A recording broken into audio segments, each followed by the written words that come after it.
He was a man who was sentenced to life in prison at the age of 44, a man who was stripped of his name, his freedom, and his dignity, a man who was forced to break rocks in a lime quarry under the blazing sun, a man who was separated from his family for 27 years, a man who was offered his freedom if he would renounce his struggle against apartheid and who refused. He was a man who emerged from prison not with a heart full of hatred, but with a message of reconciliation, a man who would lead his country out of the darkness of racial oppression and into the light of democracy, a man who would become the first black president of South Africa, a man who would be celebrated as one of the greatest leaders in human history. This is the story of Nelson Mandela, a man who was not born a revolutionary, but who was forged into one by the fires of injustice, a man who endured unimaginable suffering and emerged not as a bitter victim, but as a compassionate leader.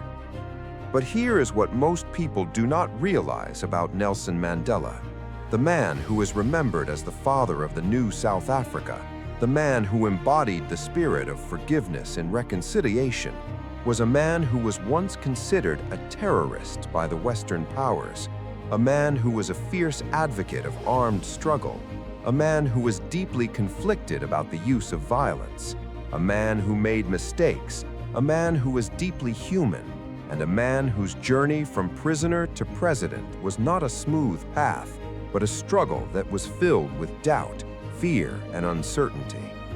To understand Nelson Mandela, you have to go back to the beginning, to the rolling hills of the Transkei region in the Eastern Cape of South Africa, where he was born on July 18, 1918, into the royal family of the Tembu people. His father, Godla Henry Mfakanyiswa, was a chief and a counselor to the Tembu king, a man of influence and authority who was respected by his people. His mother, Nosekeni Fanny, was the third of his father's 4 wives, a woman of quiet strength and deep faith who raised her son in the traditions of the Xhosa people. Nelson was given the name Rolihlala, which means troublemaker in the Xhosa language, a name that would prove to be prophetic. He was a boy who was deeply connected to his culture, a boy who was raised on the stories of his ancestors, a boy who was taught the importance of courage, loyalty, and respect for his elders. He was also a boy who was deeply ambitious, a boy who was determined to rise above the limitations of his circumstances. He was sent to a Methodist school where he was given the English name Nelson, a name that would define his identity for the rest of his life. He was a boy who was learning to navigate the complex world of colonial South Africa, a world where he was expected to be subservient to the white man, a world where his ambitions were limited by the color of his skin. Mandela was educated at the University of Fort Hare, the only institution of higher learning for black South Africans at the time. He was a bright student, but he was also a rebellious one. He was expelled in 1940 for his involvement in a student protest, a moment that would set him on a path of political activism. He was a man who was beginning to understand the injustices of the apartheid system, a system that was designed to keep black South Africans in a position of subjugation. He moved to Johannesburg, the largest city in South Africa, where he worked as a clerk at a law firm. He was a man who was determined to make a difference, a man who was determined to fight for the rights of his people. He completed his law degree by correspondence, and he became a lawyer, a profession that allowed him to help his people in a practical way. He was a man who was becoming a leader, a man who was beginning to attract the attention of the authorities.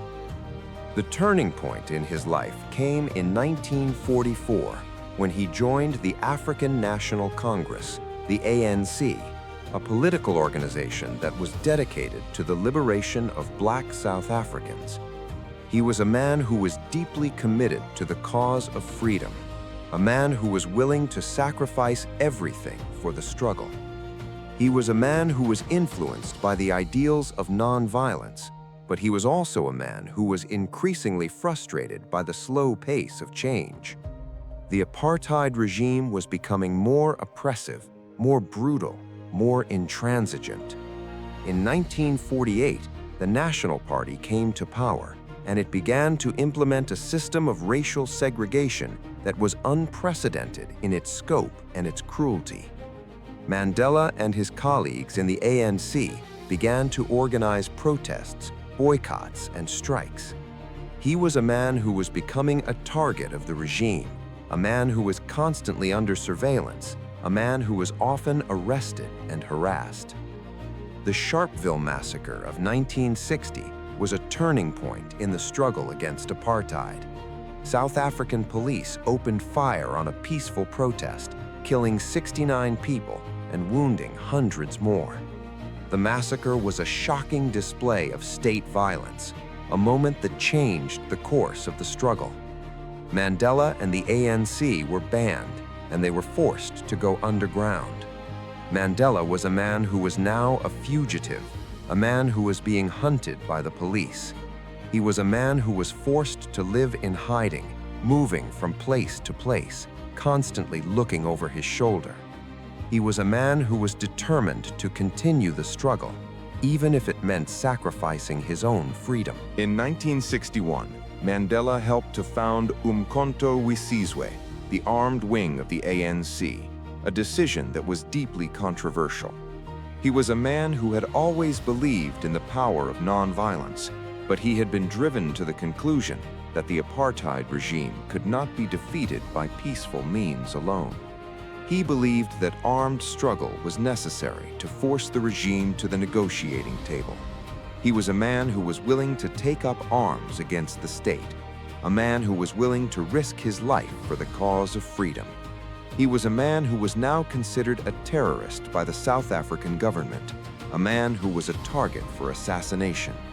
He was a man who was leading a double life, a man who was both a lawyer and a revolutionary, a man who was both a husband and a fugitive. In 1962, Mandela was arrested and charged with leaving the country illegally and inciting a strike. He was sentenced to 5 years in prison. He was a man who was beginning his long journey into the darkness of incarceration. But his trial was interrupted by a new set of charges. He was accused of sabotage and conspiracy to overthrow the government, a charge that carried the death penalty. He and his co-defendants were tried in the Rivonia trial, a trial that would last for 8 months. He was a man who was facing the possibility of execution, a man who was prepared to die for his beliefs. He delivered a powerful statement from the dock, a speech that would become one of the most famous documents in the history of the struggle against apartheid. He said, "I have cherished the ideal of a democratic and free society in which all persons live together in harmony and with equal opportunities. It is an ideal which I hope to live for and to achieve, but if needs be, it is an ideal for which I am prepared to die." He was a man who was not afraid to speak truth to power, a man who was not afraid to face the consequences of his actions. In 1964, Mandela was sentenced to life in prison. He was 44 years old. He was sent to Robben Island, a harsh prison off the coast of Cape Town, where he was forced to do hard labor in a lime quarry. The conditions were brutal. The prisoners were subjected to humiliation, deprivation, and physical abuse. They were not allowed to read or write, and they were separated from their families. But Mandela was a man who refused to be broken. He organized his fellow prisoners, and he maintained his dignity. He was a man who was determined to survive, a man who was determined to continue the struggle, even behind bars. He was a man who was becoming a symbol of resistance, a man whose name was being spoken with reverence around the world. He was a man who was incarcerated, but he was not defeated. Mandela spent the next 27 years in prison. He was moved to other prisons, including Pollsmoor and Victor Verster. He was a man who was denied the most basic human rights, a man who was separated from his family and his friends. He was a man who was forced to endure unimaginable suffering, but he never gave up hope. He continued to communicate with his colleagues in the ANC, and he continued to negotiate with the apartheid regime. He was a man who was determined to achieve a peaceful transition to democracy. He was a man who was willing to compromise, a man who was willing to make difficult choices. He was a man who was becoming a leader, not just of the struggle, but of the future. In 1989, the South African government, under the leadership of President F.W. de Klerk, began to implement a series of reforms. The ban on the ANC was lifted, and political prisoners were released. In 1990, Mandela walked out of prison a free man. He was 71 years old. He had spent more than half his life in prison. He was a man who was weakened by age and illness, but he was also a man who was unbroken. He emerged from prison with a message of reconciliation, not revenge. He called for an end to the violence, and he called for a democratic South Africa. He was a man who was determined to lead his country out of the darkness of apartheid and into the light of democracy. In 1993, Mandela and de Klerk were awarded the Nobel Peace Prize for their work in ending apartheid. In 1994, Mandela was elected as the first black president of South Africa. It was a moment of triumph, a moment of hope, a moment that was celebrated around the world. He was a man who had achieved the impossible, a man who had overcome the most formidable obstacles. He was a man who had led his country to freedom. He was a man who was a symbol of hope for millions of people around the world. Mandela's presidency was a period of transition and reconciliation. He worked to heal the wounds of the past, and he established the Truth and Reconciliation Commission, which was tasked with investigating human rights violations and promoting forgiveness. He was a man who believed that the only way to build a better future was to confront the past, to acknowledge the suffering, and to move forward together. He was a man who was determined to build a society that was based on the principles of justice, equality, and human dignity. He was a man who was not afraid to make difficult decisions, a man who was not afraid to take risks. He was a man who was determined to make a difference. The legacy of Nelson Mandela is one of the most profound in human history. He is remembered as the father of the new South Africa, a man who led his country out of the darkness of apartheid and into the light of democracy. He is celebrated as a symbol of forgiveness, reconciliation, and the triumph of the human spirit. He has been honored with statues, monuments, and memorials around the world. He is a man who is considered one of the greatest leaders in history. But his legacy is also a story of contradictions. He was a man who was deeply flawed, a man who was not always a good husband or father, a man who was often criticized by his own followers. He was a man who was not just a hero. He was a man who was deeply human, a man who was shaped by the prejudices and the weaknesses of his time. Why should someone born today still care about Nelson Mandela? Because his life is a testament to the power of the human spirit and the importance of forgiveness. He was a man who endured unimaginable suffering, but he emerged not with hatred in his heart, but with a message of reconciliation. He showed us that the most powerful weapon in the fight against oppression is not violence, but the courage to forgive. He showed us that the pursuit of justice is a noble endeavor and that it is never too late to change the world. He was a man who believed in the power of the human will, and he was a man who was not afraid to dream. He was a man who changed the world, and his story will continue to inspire generations to come. Mandela once said, "I am not a saint unless you think of a saint as a sinner who keeps on trying."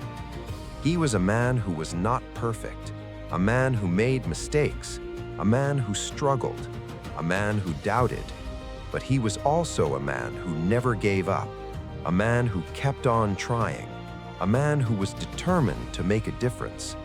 He was a man who showed us that the most important thing is not the perfection we achieve, but the progress we make.